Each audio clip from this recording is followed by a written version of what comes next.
வரஹ்மத்துல்லாஹி வபரகாத்துஹு. அளவற்ற அருளாளனும் நிகரற்ற அன்புடையவனுமாகிய அல்லாஹ்வின் திருப்பெயரால் தீன் ஒலி என்ற சிறப்பான நிகழ்ச்சி இப்பொழுது ஆரம்பமாகிறது. கேள்விகள் என்ன அவலாய் காத்திருக்கும் அன்பான நேயர்களே, உங்கள் அனைவரையும் இந்த நிகழ்ச்சிக்கு வரவேற்பதில் மனமகிழ்ச்சி அடைகிறேன். உங்களது மார்க்க கேள்விகளுக்கும் சந்தேகங்களுக்கும் விரிவான தெளிவான பதில்களை தருவதற்காக இங்கு வருகின்றிருக்கும் அன்பிற்கும் கண்ணியத்திற்கும் உரிய சுன்னத்துல் வல் ஜமாத் பேரியக்கத்தின் தலைவரும் ஹைருல் பரியா மகளிர் அரபு கல்லூரியின் முதல்வருமான மௌலானா மௌலவி அல்ஹாஜ் அல் ஹாஃபிஸ் ஷேக் அப்துல்லா ஜமாலி ஆலிம் ஹஸ்ரத் அவர்களையும் நிகழ்ச்சிக்கு வரவேற்பதில் மனமகிழ்ச்சி அடைகிறேன். அஸ்ஸலாமு அலைக்கும் வரஹ்மத்துல்லாஹி வபரகாத்துஹு. வலைக்கும் அஸ்ஸலாம் வரஹ்மத்துல்லாஹி வபரகாத்துஹு. நிகழ்ச்சியினுடைய முதல் நேர் வரதுக்கு முன்னாடி நேற்று நாம் கொடுத்த கேள்வியை அதனுடைய தொடர்ச்சியை பார்க்கலாம் நினைக்கிறேன். அதாவது அபூபக்கர் ரலியல்லாஹு அன்ஹு குர்ஆனை தொகுப்பு செஞ்சாங்கன்னு சொன்னீங்க, உஸ்மான் ரலியல்லாஹு அன்ஹு குர்ஆனை தொகுப்பு செஞ்சாங்கன்னு சொன்னீங்க. இந்த இரண்டு தொகுப்புகளுக்கும் இருக்க வித்தியாசம் என்ன சொல்லுங்க. அபூபக்கர் சித்திக் ரலியல்லாஹு அன்ஹு அவர்கள் நபிகள் நாயகம் ஸல்லல்லாஹு அலைஹி வஸல்லம் அவர்கள் காலத்தில் இருந்த அந்த குர்ஆனுடைய சூறாக்கள் வசனங்களை எல்லாம் ஒரே தொகுப்பாக ஆக்கினாங்க. ஏன்னா நபிகள் நாயகம் ஸல்லல்லாஹு அலைஹி வஸல்லம் காலத்தில் ஒரே தொகுப்பில் இல்லை, சில இது பலகைகள்லையும் அது எலும்பு துண்டுகள்லையும் இப்படியாகத்தான் எழுதப்பட்டிருந்தது. இது அபூபக்கர் சித்திக் ரலியல்லாஹு அன்ஹு அவர்கள் ஒரே தொகுப்பாக ஆக்கினாங்க. காரணம் அது உமர் ரலியல்லாஹு அன்ஹு அவர்களுடைய ஆலோசனை அடிப்படையில். அப்புறம் அந்த தொகுக்கப்பட்டது அவங்களுடைய காலத்தில் அவங்க கையில் இருந்தது. அதுக்கப்புறம் உமர் ரலியல்லாஹு அன்ஹு அவர்களுடைய ஆட்சி காலத்தில் அவங்கள்ட்ட இருந்தது. அதுக்கு பிறகு உமர் ரலியல்லாஹு அன்ஹு அவருடைய மகளார் ஹஃப்ஸா ரலியல்லாஹு அன்ஹா நபிகள் நாயகம் ஸல்லல்லாஹு அலைஹி வஸல்லம் அருமை துணைவியார் அவங்கள்ட்ட அது இருந்துச்சு. அப்புறம் உஸ்மான் ரலியல்லாஹு அன்ஹுவோட ஆட்சி காலத்தில் இஸ்லாம் பரவி விரவிருச்சு எல்லா இடங்கள்லையும். அந்த பொதுவாகவே அரபி பேசக்கூடிய மக்கள் அந்தந்த பகுதியில் உள்ள வழக்கத்தை பிரகாரம் பேசுவாங்க. குர்ஆனையும் அந்த பிரகாரம் ஓத ஆரம்பிச்சிட்டாங்க. இப்போ இந்த கருத்து உஸ்மான் ரலியல்லாஹு அன்ஹு அவர்களுக்கு கிடைச்ச உடனே ஒரே மாதிரி தான் எல்லாரும் ஓதணும், ஒரே மாதிரி இருக்கணும்னு சொல்லி எல்லா பகுதியிலும் இருந்ததை எல்லாம் இல்லாமாக்கணும் அப்படின்னு சொல்லி இவங்க மறுபடியும் ஒரு தொகுப்பாக, அதே போல் இப்போது இருக்குது பாருங்கள் இந்த சூறாக்களுடைய வரிசை பிரகாரம். ஏன்னா முன்னால் அபூபக்கர் சித்திக் ரலியல்லாஹு அன்ஹு அவர்கள் குர்ஆனை ஒன்று தான் திரட்டினாங்க. இப்போ குர்ஆனை எடுத்தமாக்கா முதலாவதாக அல்ஹம்து சூரா இருக்கும், அதுக்கு பிறகு பக்கரா சூரா வரும், அதுக்கு பிறகு ஆல இம்ரான் சூரா. இந்த வரிசை பிரகாரம் செய்ததும் உஸ்மான் ரலியல்லாஹு அன்ஹு அவர்கள் தான். அதனால் இந்த மெத்தடு பிரகாரம் தான் இனிமேல் எல்லாம் ஓதணும், மற்ற பகுதியில் இருக்கக்கூடியதெல்லாம் இனிமேல் எல்லாம் ஆக்கிடுங்க அப்படின்ட்டு உஸ்மான் ரலியல்லாஹு அன்ஹு அவர்கள் சட்டம் போட்டாங்க. அருமையாக சொன்னீர்கள். நிகழ்ச்சியில் ஒரு நேயர் இருக்கார், யாருன்னு பார்க்கலாம். ஹலோ, அஸ்ஸலாமு அலைக்கும். வலைக்கும் ஸலாம் வரஹ்மத்துல்லாஹி வபரகாத்துஹு. யார் எங்க இருந்து பேசுறீங்க? காரைக்கால்ல இருந்து ஹாஜா பேசுறேன். சரி, கேள்வியை கேளுங்க, ஹஸ்ரத் இருக்காங்க விளக்கம். நம்ம தொழுகிறோம், ஒதுவோட இருக்கிறோம். நம்ம வக்து கொதுவிட்டு டிவி பார்த்துக்கிட்டு இருக்கும் போது ஆபாச காட்சி வருது, அது வருது, டான்ஸ்லாம் வருது. அது அந்த ஒழுவோட திரும்ப நம்ம தொழுவலாமா இல்லை மறுபடியும் ஒது எடுக்கணுமான்னு சொல்லிட்டு ஒரு கேள்வி. சரி, ஓகே. நீ நிகழ்ச்சியை தொடர்ந்து பாருங்க, அதற்கான விளக்கத்தை தருவார்கள் அதிர்த்தவர்கள் இன்ஷா அல்லாஹ். ஒது செஞ்ச பிறகு நம்ம தொழுதுட்டோம் அல்லது தொழுகவே இல்லை, ஒது செஞ்ச பிறகு நம்ம டிவி பார்த்துக்கிட்டு இருக்கோம். அந்த டிவியில் பல வகையான காட்சிகள்லாம் வருது, ஆபாச காட்சிகள் வருது, அது டான்ஸிங் வருது, இந்த மாதிரியெல்லாம் பார்க்குறோம். அதுக்கு பிறகு தொழுகிறதா இருந்தால் நம்ம ஏற்கனவே ஒது செஞ்சுருக்கோம்ல, அந்த ஒது வச்சே தொழுதுடலாமா, அல்லது இந்த மாதிரி காட்சிகளை எல்லாம் நம்ம பார்த்ததுனால மறுபடியும் ஒது செய்து கொள்ள வேண்டுமா என்று தான் உங்களுடைய கேள்வி. இந்த மாதிரி காட்சிகளை பார்ப்பது கூடாது அப்படிங்கிறது நம்மளாம் தெரிஞ்சது தான். மார்க்கத்தின் அடிப்படையில் ஆபாச காட்சிகள், இந்த டான்ஸிங் இதுவெல்லாம் பார்க்கவே கூட தடை செய்யப்பட்டிருக்கு. இது வேறது. அதே நேரத்தில் ஒரு ஆள் ஒது செய்த நிலையில் இந்த காட்சிகளை எல்லாம் பார்க்குறாரு, இவருடைய ஒது முறியுமா என்றால் ஒது முடியாது. இது வேற, அது வேற. இந்த காட்சிகளை பார்க்கக்கூடாது என்பது வேற. பார்த்தாக்கா அது பாவம் தான், மலக்குமார்கள் பாவத்தை எழுதுவாங்க. ஏன் இந்த மாதிரி தகாததை பார்த்தீங்க, ஏன் பார்க்கக்கூடியதான் பார்த்தீங்க, அப்போ இது குற்றம், அதுக்குண்டான பாவத்தை மலக்குமார்கள் எழுதிடுவாங்க, அது வேற. ஆனால் இவைகளை பார்த்ததுனால ஒது முறியுமா என்றால் ஒது முடியாது. இப்போ ஒரு ஆள் ஒதுவுடைய நிலையில் இந்த மாதிரி நீங்கள் சொன்ன மாதிரி காட்சியாக பார்க்குறாரு, அப்புறம் தொழுகை நேரம் வந்துடுச்சு, மறுபடியும் ஒது செய்யலை, ஏற்கனவே ஒது செய்ததையே வச்சு தொழுகிறான்னு வச்சுக்கிறோங்க, தொழுகை கூடுமா என்றால் தொழுகை கூடிவிடும். ஏன்னா ஒது தான் முறியலையே. ஒதுவை முறிப்பதற்குண்டான காரியங்கள்னு இருக்க பாருங்கள், அதில் ஏதாவது ஒன்று நடந்தால் தான் ஒது முறிமை தவிர இது போன்ற காட்சிகளை பார்ப்பதனாலவெல்லாம் ஒது முறிந்து விடாது. அதனால் அதை வைத்துக்கொண்டு அந்த ஒது வைத்துக்கொண்டு தாராளமாக நீங்கள் தொழுவலாம், தொழுகை கூடும். ஆனால் இது போன்ற காட்சிகளை பார்ப்பதிலிருந்து நாம் தவிர்த்து கொள்ள வேண்டும், இல்லையானால் அது பாவமாகிவிடும். சிறப்பான விளக்கம் தந்தீர்கள். நிகழ்ச்சியினுடைய அடுத்த நேரம் என்ன கேள்வியோடு வரான்னு பார்க்கலாம். ஹலோ, அஸ்ஸலாமு அலைக்கும். வலைக்கும் ஸலாம் ரஹ்மத்துல்லாஹி தஆலா பரக்காத்துஹு. யார் எங்க இருந்து பேசுறீங்க? முகமது இர்ஃபான். எங்க இருந்து? ஏனங்குடி முகமது இர்ஃபான். சரி, கேள்வியை கேளுங்க ஜி, அதற்கு இருக்காங்க விளக்கம் தருவதற்கு இன்ஷா அல்லாஹ். வெளியூருக்கு செல்லும் போது ஹோட்டலில் சாப்பிடக்கூடிய சூழ்நிலை ஏற்படுகிறது. ஹராம் ஹலால் எப்படி பார்ப்பது? சரி, ஓகே, நிகழ்ச்சியை தொடர்ந்து பாருங்க, அதற்கான விளக்கத்தை தருவார்கள் அதற்கு. பயணங்களில் இருக்கும் பொழுது நம்ம உணவு விடுதிகள்ல எல்லாம் சாப்பிடுகின்ற சூழ்நிலை வருகிறது ஹோட்டல்களில். இப்போ அங்கே ஹலாலான உணவு தான் இருக்கிறதா அல்லது ஹராமாக உபயோகிக்கப்பட்ட ஹராமாக சமைக்கப்பட்ட உணவு இருக்கிறதா அப்படி என்று எவ்வாறு கண்டுகொள்வது என்று நீங்கள் கேட்டிருக்கிறீங்க. பொதுவாக நம்ம பயணத்தில் இருக்கும் பொழுது இந்த மாதிரி சந்தேகங்கள்லாம் வர்றதுனால நம்ம வெஜிடேரியன் உணவையே தேர்ந்தெடுத்து கொள்ளலாம். அப்போ பிரச்சனையே கிடையாதுங்க. நான்வெஜ் அப்படின்னு போனால் தான், அசைவ உணவுன்னு போனால் தான் இந்த சிக்கல்லாம் வரும். பேசாமல் நம்ம சைவ உணவை தேர்ந்தெடுக்க வேண்டியதான் பேணிக்கைக்காக வேண்டி. அடுத்ததாக அசைவ உணவுகள்லேயே முட்டை இருக்குது, அதே போல் மீன் இருக்குது, இவைகளை சாப்பிட்டு கொள்ளலாம். ஏன்னா இந்த அறுத்தல் சம்பந்தமாக தான் இப்போ உங்களுடைய கேள்வி இருக்குது. ஏன்னா ஒரு பிராணியை அறுத்து சாப்பிட்றதா இருந்தால் சில பிராணிகளை நம்ம மார்க்கம் அறுத்து சாப்பிடுவதற்கு அனுமதி வழங்குகிறது. ஆடு, மாடு, அதே போல் ஒட்டகை, இது போன்ற காரியங்கள்லாம் அறுக்கலாம், சாப்பிடலாம். ஆனால் அதுக்கு பிஸ்மில்லா சொல்லி அறுக்கணும் என்ற மார்க்கம் சில விதிமுறைகளை சொல்லி தருது. அதன் பிரகாரம் நம்ம சாப்பிடலாம். ஆனால் அறுக்கக்கூடியவர் முஸ்லீமாக இருக்கணும், இது கட்டாயங்க.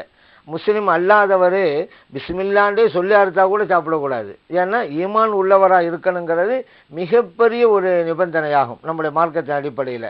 அதனால தான் இந்த ஒரு கேள்வியை கேட்டுக்கிறீங்க. நம்ம வெளியூர்களுக்கு போகிறோம், ஹோட்டலில் சாப்பிட்றோம், அப்போ அவங்க ஆட்டுக்கறியை சாப்பிட்றாங்க, அதோட கோழிக்கறி சாப்பிடுவாங்க. இது ஹலாலான முறையில் தான் அறுக்கப்பட்டது அப்படின்னு நம்ம எவ்வாறு தெரிந்து கொள்வது? அங்கே சந்தேகம் வருதுங்கிறது உங்களுடைய கேள்வி. இப்படி ஒரு சந்தேகம் வர்றதுனால இந்த மாதிரி கறி வகைகளை தவிர்த்து கொள்ளலாம்ல. நம்ம ஊரில் இருக்கும் பொழுது தான் இதெல்லாம் நம்ம சாப்பிட்டு கொண்டு தானே இருக்கிறோம். பயணத்திலும் சாப்பிட வேண்டிய அவசியம் என்ன இருக்கிறது? தவிர்த்து கொள்ளலாம் பேணிக்கைக்காக.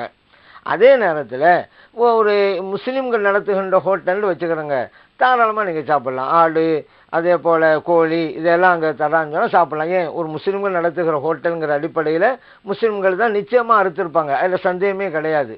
அதனால இங்கே தாராளமாக சாப்பிட்லாம்.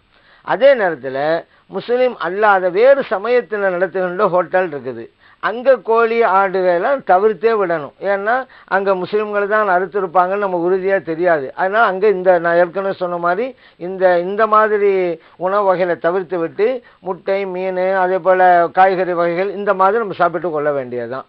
ஸோ அதே நேரத்தில் மாட்டு சமயத்தினுடைய ஹோட்டலில் கூட எழுதி வச்சிருக்கிறாங்க ஹலால் அப்படின்ட்டு கூட எழுதி வச்சிருக்கிறாங்க. ஹலால் செய்யப்பட்டது என்றெல்லாம் எழுதியிருக்காங்க. இப்போ நம்ம நிறைய தமிழ்நாட்டில் கூட நிறைய ஹோட்டலில் பார்க்குறோம். அந்த ஹோட்டலுக்கு பிற சமயத்தை சார்ந்தவர் நடத்தக்கூடிய ஹோட்டல் தான், ஆனால் ஹலாலான முறையிலே தயாரிக்கப்பட்டதுங்கிற வாசகத்தை பெருசாக எழுதி தான் வச்சிருக்கிறாங்க. அப்போ நம்ம சாப்பிடலாமா அப்படின்னு ஒரு கேள்வி வருதுங்க. அப்போதும் நாம் தவிர்த்து கொள்வது தான் நல்லது. ஏன்னா இந்த மாதிரி ஹோட்டல்கள்லாம் அந்த கோழிகளை அறுப்பதற்காக முஸ்லீம்களை தான் பயன்படுத்துகிறாங்க. முஸ்லீம் வர சொல்லுவாங்க, குறிப்பிட்ட நேரத்தில் காலை நேரத்தில் இத்தனை கோழிகள்னு கொடுப்பாங்க, அவர் அறுத்து கொடுத்துட்டு போயிடுவாருங்க. அப்படி நமக்கு தெரிஞ்சு எத்தனை ஹோட்டல் நடக்குது. இமாம்களை கூட சில இடங்கள் கூப்பிட்றாங்க, முஅத்தின் சாஹிபெல்லாம் கூப்பிட்றாங்க. நமக்கு தெரிஞ்சது தான், சில இடங்கள் அப்படி நடக்குது, பிரச்சனை இல்லை. இப்போ என்ன இப்போ விவகாரம்னு கேட்டால், அந்த அறுத்து கொடுத்துட்டு போனார் பாருங்க, அது வரைக்கும் பிரச்சனை இல்லை. அதுக்கு மேலே இவங்களுக்கு திடீர்னு கோழி தேவைப்படும் வச்சுக்கிறோங்க. உதாரணத்துக்கு அவர் 10 கோழி அறுத்து கொடுத்துட்டு போயிட்டாரு, 10 கோழி உங்களுக்கு வியாபாரம் ஆயிடுச்சு. அடுத்து உடனே கோழியை தயார் பண்ண நினைக்கிறாங்க. இவங்க வழமையாக ஒரு நாள் கூப்பிடுவாங்க பாருங்க, அவரை கூப்பிடுறது வாய்ப்பு இருக்காது, வாய்ப்பு இருக்கலாம், இல்லாமலும் இருக்கலாம். அறுப்பதற்கு வேறு முஸ்லீம்கள் கிடைக்கலாம், கிடைக்காமலும் போகலாம். இந்த மாதிரி கட்டங்கள் இவங்க என்ன செய்வாங்க, சரி அப்படின்ட்டு அவங்க வழமையான முறையில் வச்சுருப்பாங்கள, அந்த பிரகாரம் செஞ்சுருவாங்க. இப்போ நமக்கு மார்க்கம் கூடாமல் போயிடும். அதனால் ஏற்கனவே இந்த ஒரு முஸ்லீம் அறுத்து கொடுக்கப்பட்ட கோழி தானா அது, அல்லது அது தீர்ந்த பிறகு இவர்களாகவே அறுத்து கொண்ட கோழியா அப்படிங்கிறது நமக்கு தெரியாமல் இருக்குது. ஏன்னா அவங்களோட ஷரியத்து சட்டம் அப்படி அவங்களுக்கு இல்லை, அவங்களுக்கு வியாபாரம் தான் நோக்கம். சரி முஸ்லீம்கள் எல்லாம் திருப்தியாக வந்து எந்த இது இல்லாமல் சாப்பிடணும்னு நினைக்கிறாங்க, அதனால முஸ்லீம் வச்சு அறுக்கிறாங்க. ஆனால் தீர்ந்து போன பிறகும் இதே தான் கடைபிடிப்பார்கள் என்று நாம் எதிர்பார்க்க முடியாது. அவர்களுக்கு தொழில் வியாபாரம் முக்கியங்கிற அடிப்படையில் அவர் அவசரத்துக்கு தகுந்தவாறு ஏதாவது செஞ்சு கொள்ளலாம், மாட்டு ஏற்பாடு. அப்போ முஸ்லீம் அல்லாதவர்களும் அறுத்திருக்கலாம். அதனால் முஸ்லீம் அல்லாதவர்கள் நடத்துகின்ற மற்ற சமயத்தில் நடத்துகின்ற ஹோட்டல்களாக இருந்தால் இந்த அறுத்து சாப்பிடுகின்ற வகைகளில் இருக்கிற பிராணிகள் கோழி ஆடு இவைகளை தவிர்த்து விட வேண்டியதான், அறவே தவிர்த்து விட வேண்டியதுதான். ஹலால் என்று எழுதப்பட்டிருந்தாலும் தவிர்த்து விடுவது தான் நமக்கு பேணிக்கு, அதுதான் பேணுதலாகும் மார்க்கத்தின் அடிப்படையில். அதே நேரத்தில் முஸ்லீம்கள் நடத்துகின்ற ஹோட்டலாக இருந்தால் எந்த சந்தேகம் இல்லாமல் தாராளமாக நீங்கள் இது போன்ற உணவுகளை சாப்பிடலாம். பொதுவாகவே பயணங்களில் நமக்கு தோதுவான சந்தேக அப்பாற்பட்ட உணவுகளை மட்டும் தேர்ந்தெடுத்துக் கொள்வது இன்னும் சாலை சிறந்தது என்பதை நாம் அறிந்து கொள்வோம். சிறப்பான அழகான விளக்கம் தந்தீர்கள். நிகழ்ச்சியினுடைய அடுத்த நேர் என்ன கேள்வி வரான்னு பார்க்கலாம். ஹலோ, அஸ்ஸலாமு அலைக்கும். வலைக்கும் சலாம் வரஹ்மத்துல்லாஹ். யார் எங்கேருந்து பேசுறீங்க? ஹஜரத் நான் வேலூர்ல சிக்கந்தர் பேசுறேன். சரி, உங்க கேள்வியை கேளுங்க, அதற்கான விளக்கம் தருவேன். ஹஜரத் ஸலாம் அலைக்கும், எப்படி இருக்கீங்க? சலாம். என்னோட கேள்வி வந்து இப்போ வந்து இஸ்லாத்துல வந்து அந்த ராவுத்தர், மரைக்காரு, ஷேக்கு, இப்போ உருது பேசுறவங்க வந்து உருது அவங்க தான் முஸ்லீம், தமிழ் பேசுறவங்கலாம் வந்து முஸ்லீம் கிடையாது அப்படின்றாங்க. இதோட விரிவான விளக்கம் கொஞ்சம் சொல்லுங்க. இன்ஷா அல்லாஹ் நிகழ்ச்சியை தொடர்ந்து பாருங்க, அதற்கான விளக்கத்தை தருவார்கள். முஸ்லீம்களில் ராவுத்தர்ந்து சில வகைன்னு இருக்கிறாங்க, மரைக்காயர்ந்து இருக்கிறாங்க, அதுபோல் லப்பைமார்கள்னு இருக்கிறாங்க. அப்புறம் உருது பேசும் முஸ்லீம்களில் கூட ஷேக்கு, சையது, பட்டான் இப்படிலாம் இருக்கிறாங்க. அது முகல் அப்படின்னு கூட இருக்கிறாங்க. இதுகளுடைய விளக்கம் என்ன? அதே போல் உருது பேசினால்தான் முஸ்லீம் என்று கூட சொல்கிறாங்களே, இது சரியானதுதானா என்று நீங்கள் கேட்டுக்கிறீங்க. இப்போ இந்த தமிழ்நாட்டு மக்களுக்கு மத்தியில் 3 வகை இருக்கிறாங்க. அதாவது மரைக்காயர், ராவுத்தர், லப்பைமார்கள்ண்டு. இது வந்து அவர்கள் செய்த தொழிலின் அடிப்படையிலே வைத்த பெயராகும். அவங்க இதுக்கு முன்னால் என்ன தொழில் செஞ்சாங்களோ அந்த தொழிலை வைத்து இந்த பெயர் வந்தது. அந்த மரைக்காயர் அப்படின்னு சொன்னால் மரக்களத்திலே வந்து வியாபாரம் செய்தவர்கள், அதாவது கடல் வழியாக வந்து வியாபாரம் செஞ்சாங்க, இவர்கள் தான் மரைக்காயர்கள். அதாவது மரக்களத்தில் வந்து வியாபாரம் செய்தவர்களுக்கு மரைக்காயர்கள் அப்படின்னு பேர். ராவுத்தர் அப்படின்னு சொன்னால் அந்த குதிரை வியாபாரம் பண்ணாங்கங்க, அந்த வியாபாரம் பண்ணினவர்களுக்கு அந்த ராவுத்தர் அப்படின்னு பேர். அதுபோல் லப்பைமார்கள் அப்படிங்கிறவங்க இஸ்லாத்தை கொண்டு வந்து சேர்த்தாங்க, பல வெளிநாடுகள்லேருந்து வந்தாங்க. இப்போ இன்றைக்கி லப்பைமார்கள் இருக்கிறாங்கல்ல, அவருடைய மூதாதையர்கள் நீங்கள் பார்த்தீங்களாக்கா அவங்க யமன்லேருந்து வந்திருப்பாங்க, அல்லது சிரியாவிலேருந்து வந்திருப்பாங்க, அல்லது மதீனாவிலேருந்து வந்திருப்பாங்க. அவங்க மூதாதையர்கள் அங்கே தான் போய் நிற்கும். அவர்கள் தான் வந்தாங்க, கடற்கரையில் வந்து இறங்குவாங்க, அந்த மற்ற மக்கள் வாழ்கிற ஊர்களுக்கெல்லாம் போய் இஸ்லாத்தை சொல்லிக் கொடுத்தாங்க. இஸ்லாத்தை ஏற்றுக்கொண்ட மக்கள் இவர்களை அழைக்கின்ற போது லப்பைக் என்று சொல்லுவாங்க. அது வந்து ஒரு பணிவான ஒரு வார்த்தை. இப்போ ஒரு ஆள் இப்போ அரபி மொழியிலே கூட ஒருவரை கூப்பிட்றோன்னு வைங்கலாம், ஒரு எஜமான ஒரு சாதாரண ஒரு நிலையில் இருக்கக்கூடிய கூப்பிட்டாக்கா அவர் வந்து லப்பைக் அப்படிம்பார். அப்படின்னு என்ன, நீங்கள் கூப்பிட்டதுக்கான நான் வந்துட்டேன், அடிபணிந்தேன்கிற வார்த்தை அதுக்கு நேரடியாக சொல்லுவாங்க. அது அல்லா விஷயத்தில் அடிபணிந்தேன் அப்படின்னு வேணால் நம்ம மீனிங் வைக்கலாம். இங்கே நம்ம லப்பைக்குன்னு சொன்னால் நீங்கள் கூப்பிட்டது பிறகு நான் வந்துட்டேன், ஆஜராயிட்டேன் அப்படின்னு அர்த்தமாகும். அப்போ இந்த மாதிரி இஸ்லாத்தை கொண்டு வந்த பெரியவர்கள் இருக்கிறாங்கல்ல, அவங்க தான் குர்ஆனை கற்றுக் கொடுத்தாங்க இந்த மக்களுக்கெல்லாம். சொல்லுவது எப்படின்னு சொல்லி கொடுத்தாங்க. இன்றைக்கி தானே ஆலிம் பெருமக்கள், உலமா பெருமக்கள் மர்சாக்களில் போய் ஓதுறாங்க, 7 வருடங்கள் படிக்கிறாங்க, குர்ஆனை படித்து மக்களுக்கு சொல்லிக் கொடுக்குறாங்க. இப்போ ஒரு சில நூற்றாண்டுகளுக்கு முன்னாலேயெல்லாம் இந்த மாதிரி மதரசாக்களாக இருந்துச்சு கிடையாது. அப்போ இந்த இஸ்லாத்தை போதித்தவர்கள்லாம் யாருன்னு கேட்டால் இந்த லப்பைமார்கள் தான் இந்த காரியத்தை செஞ்சாங்க. ஒவ்வொரு ஊரிலும் இஸ்லாத்தை மக்கள் போதித்து இஸ்லாத்தின் பரம் மக்கள் நடைபெறுவதற்கு எல்லா வகையான சட்டத்திட்டங்களை சொல்லிக் கொடுத்தவர்களே இந்த லப்பைமார்கள் தான். அது ஷேகுமார்கள் கூட சொல்லுவோம், இறை நேசர்கள் அப்படிமோ. இவர்களுடைய பிள்ளைகளுக்கு அவருடைய குடும்பத்தினருக்கு தான் லப்பைன்னு பேர். ஏன்னா இவங்க அந்த ஊர் மக்களை வந்து கூப்பிடும் பொழுது லப்பைக்குன்னு சொல்லிக்கிட்டு தான் வருவாங்க, அதனால் லப்பைன்னு பேருங்க. இது வந்து அவர்கள் செய்த இந்த டியூட்டியின் அடிப்படையிலே, பணியின் அடிப்படையிலே தான் இந்த பேர்கள்லாம் வந்தது. மரைக்காயராக இருக்கட்டும், ராவுத்தராக இருக்கட்டும், லப்பையாக இருக்கட்டும். அதே போல தான் இந்த உருது பேசும் முஸ்லிம்களையும் செய்யுதும்பாங்க, ஷேக் அப்படிம்பாங்க, பட்டான்பாங்க. இதுவும் அவருடைய குடும்பத்தின் அடிப்படையில் உள்ள முகல் அப்படின்னு சொல்லுவாங்க. இப்போ உதாரணத்துக்கு செய்யுது அப்படிங்கிறவங்க நபிகள் நாம ஸல்லல்லாஹு அலைஹி வஸல்லம் அவருடைய குடும்பத்தை சார்ந்தவர்களுக்கு அந்த செய்யுதுங்கிற பேர் இருக்குது. ஒரு ஆள் நீங்கள் என்ன செய்யுதா அப்படிமா, ஆமாம் செய்யுது அப்படின்னா ஸல்லல்லாஹு அலைஹி வஸல்லம் அவருடைய குடும்பத்தை சார்ந்தவன் அர்த்தம். இப்படி அந்த குடும்பத்தின் அடிப்படையிலே தான் அந்த பேரெல்லாம் வந்துச்சு. தொழிலின் அடிப்படையிலே இல்லை, அவர் குடும்பத்தின் அடிப்படையில் அந்த பேர் வந்ததுங்கன்னு புரிஞ்சுக்கொள்வோம். அடுத்தது நீங்கள் கேட்டீங்க, இந்த உருது பேசுங்கிறது தான் முஸ்லீம்ங்கிறாங்களே சரியானதுன்னு. அப்படி யாராவது சொன்னால் அது சரியில்லை. ஏன்னா இப்போ அப்படி பார்த்தாக்கா நபிகள் நாம ஸல்லல்லாஹு அலைஹி வஸல்லம் அவர்கள் தான் இந்த இஸ்லாத்தையே கொண்டு வந்தாங்க. அவங்க என்ன உருதா பேசிகிட்டு இருந்தாங்க, அரபிலே பேசுனாங்க. சரி, முஸ்லிம்களிலேயே சிறந்தவர்கள் அப்படின்னு பார்த்தாக்கா சஹாபா பெருமக்கள் தான். அந்த சஹாபா பெருமக்கள்லாம் என்ன உருதா பேசியிருந்தாங்க, அரபியில் தானே பேசுனாங்க. ஆனால் உருது பேசுகிறவங்க தான் முஸ்லீம் அப்படின்னு சொன்னால் அப்போ சஹாபா பெருமக்கள் முஸ்லீம் இல்லையா அப்படின்னு ஒரு கேள்வி வரும். அதனால் அப்படி ஒரு கருத்தில் சொல்லக்கூடாது. ஆனால் நீங்கள் சொல்கிறீங்கல்ல ஒரு கருத்து, அது இருக்குது. அந்த மாதிரி கருத்து நம்ம நினைக்கிற மாதிரி தவறான எண்ணத்தில் அது மக்கள் அதை சொல்கிறதில்லை. இப்போ வந்து உருது பேசினா தான் முஸ்லீம், இல்லைன்னா முஸ்லீமே அல்ல, அந்த கருத்தில் அவங்க சொல்லவே கிடையாது. அவங்க என்ன கருத்தை சொல்கிறான்னு சொன்னால், இந்தியாவை பொறுத்த மட்டில் முஸ்லீம்களுடைய லாங்குவேஜ் உருதாக இருக்கிறது. ஏன்பா நீ முஸ்லீம்னு சொல்றிய, நம்மளை அதாவது இந்தியாவில் முஸ்லீம்களை இணைக்கிற மொழி அப்படின்னு பார்த்தாக்கா உருது தான் இருக்குது. இல்லைன்னா தனித்தனியாக எல்லாரும் பேசுகிறாங்க. தமிழ்நாட்டில் இருக்கக்கூடிய மக்கள் முஸ்லீம் மக்கள் தமிழ் பேசுகிறாங்க, கேரளாவில் இருக்கக்கூடிய மக்கள் வந்து மலையாளம் பேசுகிறாங்க, ஆந்திராவில் இருக்கக்கூடிய மக்கள் தெலுங்கு பேசுகிறாங்க. இப்படி பல இடங்களில் அப்போ பல விதமாக இருந்துக்கிட்டு இருக்கு. அது வேறு விஷயம். அதேபோல் காஷ்மீரில் இருக்கக்கூடிய முஸ்லீம்கள்லாம் காஷ்மீர் மொழியில் பேசிக்கிட்டு இருக்கிறாங்க. ஆனால் இந்தியாவில் இருக்கக்கூடிய முஸ்லீம்களை எல்லாம் மொழி அளவில் இணைக்கக்கூடியது இந்த உருது மொழி தாங்க. எல்லாருக்கும் பொதுவானதாக முஸ்லீம்களுக்கென்றே இருக்கக்கூடிய ஒரு லாங்குவேஜாக இது இணைக்குது ஒட்டுமொத்தமாக. அப்போ ஒரு முஸ்லீம்னு சொல்லிக்கிட்டு முஸ்லீம்களை இணைக்கிற, இந்தியாவிலே முஸ்லீம்களை இணைக்கிற மொழியை தெரியாமல் இருக்கிறியே அப்படிங்கிற கருத்தில் தான், ஏன்னா உருது மொழி தெரியாவிட்டாக்க அந்த முஸ்லீமாக இருக்க முடியுங்கிற கருத்தில் சொல்கிறாங்களே தவிர, இஸ்லாமாக ஒருவர் ஆக வேணும்னு சொன்னால், முஸ்லீமாக ஒருவர் வாழ வேணும்னு சொன்னால் உருது மொழி தெரிந்தே இருக்க வேண்டும், இல்லைன்னா அவர் முஸ்லீமே அல்ல, அந்த கருத்தில் அந்த மக்கள் சொல்லலை. அவங்க சொல்கிறது நான் ஏற்கனவே சொன்ன கருத்தில் தான். ஆனால் சில பேரை தவறாக புரிஞ்சுக்கிறாங்க. என்னங்க உருது பேசினா தான் முஸ்லீம் சொல்கிறாங்க அப்படின்னு தவறாக புரிஞ்சுக்கிறாங்க. அப்படி யாரும் சொல்கிறதில்லை. முஸ்லீம்களை ஒன்றிணைக்கிற மொழியாக இந்தியாவிலே உருது இருக்கும்போது ஒரு முஸ்லீம் என்று சொல்லிக்கொண்டு இந்த மொழி தெரியாமல் இருக்கலாமா அப்படிங்கிற அடிப்படையில் தான். இப்போ உதாரணத்துக்கு ஒரு கட்சியில் இருக்கிறாரு ஒரு ஆள் வச்சுக்கிறோங்க, அந்த கட்சியில் இருக்கக்கூடிய மூத்த தலைவரை பற்றி அவர் தெரியலை அந்த தொண்டருக்கு. இப்போ என்ன சொல்லுவாங்க, என்ன பண்ணி அந்த கட்சின்னு சொல்கிற, அந்த கட்சியினுடைய தலைவரை பற்றி உனக்கு தெரியலை, நீ எல்லாம் அந்த கட்சியில் இருக்கிறதுக்கு சரிதானா அப்படின்னு நம்ம கேட்போம்ல. அதன் அடிப்படையில் தான் அப்படி கேட்கப்படுகிறதே தவிர, உருது மொழி பேசினால்தான் முஸ்லீம், இல்லைனா முஸ்லீமே அல்ல அப்படிங்கிற கருத்தில் அந்த யாருமே சொல்கிறதில்லை. ஆனால் தவறாகத்தான் அந்த கருத்து புரிந்து கொள்ளப்படுகிறது என்பதையும் நாம் அறிந்து கொள்வோம். மிக சிறப்பான விளக்கம் தந்தீர்கள். அந்த நேரம் தெளிவு பெற்று நம்புறோம் இன்ஷா அல்லாஹ். நிகழ்ச்சியினுடைய அடுத்த நேரம் பார்க்கலாம். ஹலோ, அஸ்ஸலாமு அலைக்கும். இந்த நேருடைய அழைப்பு துண்டிக்கப்பட்டு அடுத்த நேர் யார் இருக்காங்க பார்க்கலாம். ஹலோ, அஸ்ஸலாமு அலைக்கும்.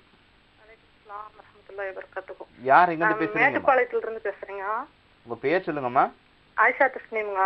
சரி, ஓகே. கேள்வி கேளுங்கம்மா, அதிர்த்து இருக்காங்க விளக்கம் தருவதற்கு. இந்த தண்ணி சுத்தத்தை பத்தி பேசணுங்க. என்னதான் மூடி வச்சாலும் இந்த பள்ளிக வந்து எச்சம் போட்டுருதுங்க.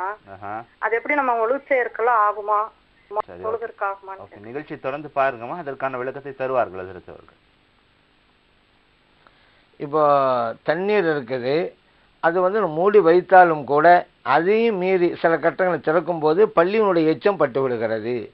அப்படிப்பட்ட தண்ணீரிலே உதவி செய்து கொள்ளலாமா என்பதுதான் உங்களுடைய கேள்வி. அந்த எச்சம் நம்ம நஜீஸ்ன்னு சொல்கிறோம்ல, அசுத்தம்னு, அதில் மன்னிக்கப்படுகின்ற நஜீஸ்ன்னு இருக்கிறது, மன்னிக்கப்படாத நஜீஸ்ன்னு ஒன்று இருக்குதுங்க. அப்படி பார்க்கும் பொழுது இப்போ நம்ம வச்சிருக்கிற அந்த தண்ணீரில் பொதுவாகவே பள்ளி எச்சம் விழுந்தாக்கா அதை தவிர்த்திடணும். ஏன்னா அது பல வியாதிகளுக்கும் பல குறைபாடுகளுக்கும் கூட வழிவகுத்துரும். அதனால தான் இப்போ அறவே குடிக்கக்கூட கூடாதுல்ல. பள்ளி விழுந்துட்டாக்கா மயக்கம் போட்டு விழுந்துடுறாங்கல்ல, சில சமையல்லாம் சமைக்கிறாங்களே, அதில் பள்ளி விழுந்துருச்சு வைங்க, இத்தனை பேர் வாந்தி மயக்கம் பள்ளி விழுந்ததால் அப்படின்னு சொல்லுவாங்க. ஏன்னா அப்படிப்பட்ட விஷம் உள்ளே தான் அந்த பள்ளிங்கிறது. அதனால் பள்ளி விழுந்த அந்த தண்ணீரெல்லாம் குடிக்கிறதெல்லாம் அறவே நம்ம அவாய்ட் பண்ணிடணும். சரி, இப்போ வந்து நம்ம ஒலு செய்கிற விஷயங்கிறதுனால மேலே யூஸ் பண்ணுறோம், அதனால தான். ஆனால் அதையும் கூட தவிர்த்துறதே தான் நல்லது. என்னதான் பள்ளி இருந்தாலும் பள்ளியோட எச்சம் விழாதவாறு தான் நாம் தவிர்த்து கொள்ள வேண்டும். அது மார்க்க அடிப்படையில் மட்டுமல்ல, மருத்துவ அடிப்படையும் கூட அதுதான் நல்லது. ஏன்னா அந்த எச்சம் கூட பல வியாதிகளுக்கு காரணமாக அமைஞ்சிடும். சரிங்க, இப்போ நீங்கள் அதையும் மீறி பள்ளியோட எச்சம் விழுந்து விடுகிறது அப்படின்னு நீங்கள் கேட்டுக்கிறீங்க. இப்போ அந்த தண்ணியோடைய அளவை தான் நம்ம பார்க்கணும். பெரிய அளவாக இருந்தால், நிறைய தண்ணி, ஒரு பெரிய தொட்டி இருக்குது, அந்த தொட்டியில் இந்த மாதிரி விழுந்துட்டால் பிரச்சனை கிடையாது, அதை நம்ம ஒன்று செஞ்சு கொள்ளலாம். இந்த பள்ளியோட எச்சம் விழுந்ததுனால அது நஜிஸாக ஆயிராது. அதே நேரத்தில் சின்ன அளவில் ஒரு வாளியில் தண்ணி இருக்குது, ஒரு குளத்தில் தண்ணி இருக்குது, அதில் பள்ளி எச்சம் விழுந்துட்டாக்கா அதை நாம் தவிர்த்து விட வேண்டும். ஏன்னா நஜீஸு கொஞ்சம் விழுந்தாலும் அந்த நஜீஸாக தான் கருதப்படும். அப்போ தண்ணியுடைய அளவை வைத்து நாம் முடிவுக்கு வர வேண்டும். பெரிய அளவுக்கு நிறைய தண்ணீர் தொட்டி போன்ற இடங்களாக இருந்தால் அது விழுந்தாலும் பிரச்சனை இல்லை, நீங்கள் உதவி செஞ்சு கொள்ளுங்க. ஆனால் சின்ன பாத்திரங்களாக இருந்தால் அதில் பள்ளி எச்சம் விழுந்தால் அதை தவிர்த்து விட வேண்டும். இயன்ற அளவிற்கு அந்த பள்ளி எச்சம் விழாதவாறு தான் நாம் அதை மூடி வசதியாக வைத்துக் கொள்ள வேண்டும் என்பதையும் நாம் தெரிந்து கொள்வோம். தெளிவான விளக்கம் தந்தீர்கள். நிகழ்ச்சியின் நிறைவு கட்டத்துக்கு வந்துட்டோம். அன்பார்ந்த நேயர்களே, பல சிறப்பான கேள்விகளை முன்வைத்தீர்கள். ஹஜ்ரத் அவர்களும் தெளிவான அழகிய விளக்கங்களை தந்தார்கள். இந்த நேரத்தில் நம்முடைய மனமார்ந்த நன்றிகளை அவருக்கு தெரிவித்துக் கொள்கிறோம். ஜஸாக்குமுல்லாஹ் ஹைர் ஹஜ்ரத். எவற்றையெல்லாம் கேட்டோமோ அவற்றின்படி அமல் செய்ய வல்ல அல்லாஹ் நம் அனைவருக்கும் தௌஃபீக் செய்வானாக. இன்ஷா அல்லாஹ் மீண்டும் மற்றொரு நிகழ்ச்சியில் உங்களை சந்திக்கும் வரை உங்களிடமிருந்து விடைபெற்றுக் கொள்கிறோம். அஸ்ஸலாமு அலைக்கும் வரஹ்மத்துல்லாஹி வபரகாத்துஹு.